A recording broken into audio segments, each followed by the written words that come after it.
Hi hello friend, आप सभी कैसे हो। मैं उम्मीद करती हूँ कि आप सभी अच्छे से होंगे। आज मैं आपसे इस वीडियो में डिस्कस करने वाली हूँ कि एम्ब्रॉयडरी ट्रांसफ़र के बाद आपको कौन कौन सी सावधानी बरतनी बहुत ही ज़रूरी होती है, क्योंकि ये सावधानी आप बरतोगे उतनी ही आपके आईवीएफ में सफल होने के ज़्यादा चांसेस रहते हैं। क्योंकि आप आईवीएफ के ट्रीटमेंट में इतना पैसा लगा चुके होते हैं, इतना पैसा लग चुका होता है और आपका सपना होता है कि मैं माँ बन सकूं। और आपका सपना तभी साकार होगा जब आप जो है एम्ब्रॉयडरी ट्रांसफ़र के बाद आपको सावधानी रखनी बहुत ही ज़रूरी है। अब मैं बताऊंगी कि आपको कौन कौन सी सावधानी बरतनी है। सबसे पहले आपको जो है खाना ऐसा खाना है, बहुत ही हल्का खाना खाना है जो आसानी से पच सके। क्योंकि आप के जो एम्ब्रॉयडरी ट्रांसफ़र होता है तो डॉक्टर्स आपको प्रोजेस्टेरोन के इंजेक्शंस देते हैं। ये प्रोजेस्टेरोन के जो इंजेक्शन होते हैं ये आपकी पाचन क्रिया को जो है बहुत ही कम कर देते हैं। इसलिए आप जो है हल्के फुल्के खाना खाएं जो आसानी से पच सके। और आपको ऐसा खाना खाना है जिसमें अधिक से अधिक मात्रा में फाइबर की मात्रा होनी चाहिए, क्योंकि जितना आप अपने भोजन में फाइबर लोगे उतना ही अच्छा रहेगा। क्योंकि ये फाइबर जो होता है आपकी पाचन क्रिया को सही रखता है और आपकी गैस की प्रॉब्लम को बहुत ही कम कर देता है, यानी कि आपको गैस की प्रॉब्लम नहीं होती। और अब फाइबर के लिए आप जो है हरी पत्तेदार सब्जियों का प्रयोग कर सकते हैं जिसमें अधिक से अधिक मात्रा में फाइबर मिलता है। और फलों में फाइबर पाया जाता है, ज़्यादा बेटर रहता है। तो आप जैसे मौसम्मी का जूस ना पीकर मौसम्मी को छील के खाएं, और इस जितना आप छिलके खाओगे उतना ही आपको फाइबर मिलेगा। और छिलके युक्त दालों का आपको प्रयोग करना चाहिए, क्योंकि दालों के छिलकों में सबसे अधिक मात्रा में जो है फाइबर पाया जाता है। विशेष तौर पर एक बात आपको ज़रूर ध्यान में रखनी है कि जब आप दालें बनाएं तो उसको भिगो कर बनाना चाहिए, क्योंकि दालों में जो है केमिकल की जो पॉलिश होती है, और ये पॉलिश जो होती है आपके एम्ब्रॉयडरी ट्रांसफ़र जो है काफ़ी प्रभाव डालती है। इससे जो है आपकी एम्ब्रॉयडरी जो है सफल होने के चांसेस कम हो जाते हैं। इसलिए आप जब भी दाल बनाएं आप गुनगुने पानी में जो है भिगोकर बनाना चाहिए।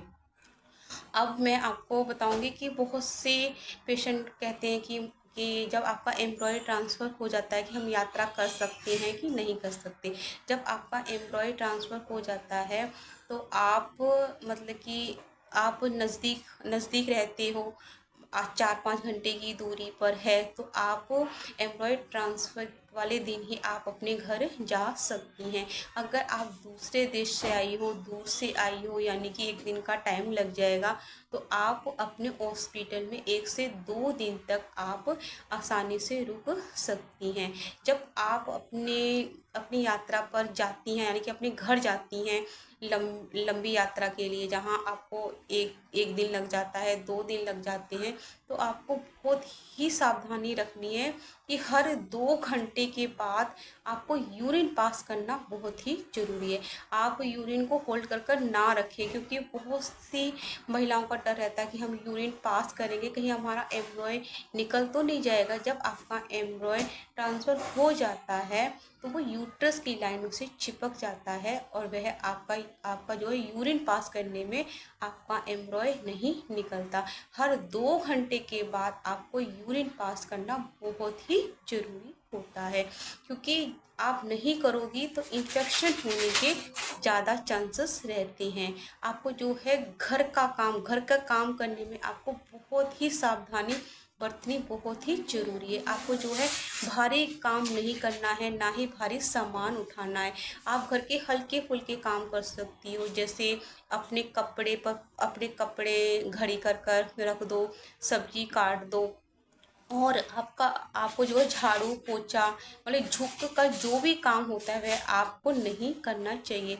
अगर आपके कोई भी चीज़ गिर जाती है तो आप उसको आराम से बैठ कर उठाएं और झुक कर नहीं उठाएं। अगर आप जितना झुकोगी आपके यूट्रस पर जो है प्रभाव पड़ता रहेगा। और आपको जो है इस ट्रीटमेंट में आपको टेंशन बिल्कुल भी नहीं लेनी है क्योंकि बहुत सी महिलाएं टेंशन लेती है कि मेरा रिजल्ट पॉजिटिव होगा या नेगेटिव होगा। जितना डॉक्टर का काम था वो डॉक्टर ने आप कर दिया, जो आपके हाथ में आप वो काम करें, यानी कि आपके हाथ में कौन कौन सी सावधानी बरतनी है आप वह सावधानियों का ध्यान रखना चाहिए। और आप अपनी टेंशन को दूर करने के लिए आप जो है योगा कर सकती हैं, और सुबह शाम आप टहल सकती हैं। जितना आप टहलोगी उतना ही आपका ब्लड फ्लो अच्छा होगा और आपके आईवीएफ में सफल होने के चांसेस जो हैं ज़्यादा बेटर होंगे। और आपको जो है इन्फेक्शन से दूर रहना है। अगर आपके परिवार को किसी को भी सर्दी, खांसी, जुखाम है तो उनसे दूरी बना कर रखिए। आपको उनसे दूर रहकर सोना है। जब तक आपके का जो है प्रेगनेंसी की रिपोर्ट नहीं आ जाती आप दूरी बनाए, क्योंकि आपको इन्फेक्शन होने के ज़्यादा चांसेस रहते हैं। अब आपको समझ आ गया होगा कि एम्ब्रॉयड ट्रांसफ़र के बाद हमें कौन कौन सी चीज़ों की जो है सावधानी बरतना बहुत ही ज़रूरी है। आपको एम्ब्रॉयड ट्रांसफ़र से पहले या आईवीएफ के बारे में आपको कोई भी क्वेश्चन पूछना है, आपके मन में कोई भी क्वेश्चन हो, कोई भी डाउट हो तो आप कमेंट सेक्शन में ज़रूर पूछ सकती हैं। मैं आपके शीघ्र आंसर देने की कोशिश करूँगी। अब मैं आपसे नेक्स्ट वीडियो में मिलती हूँ।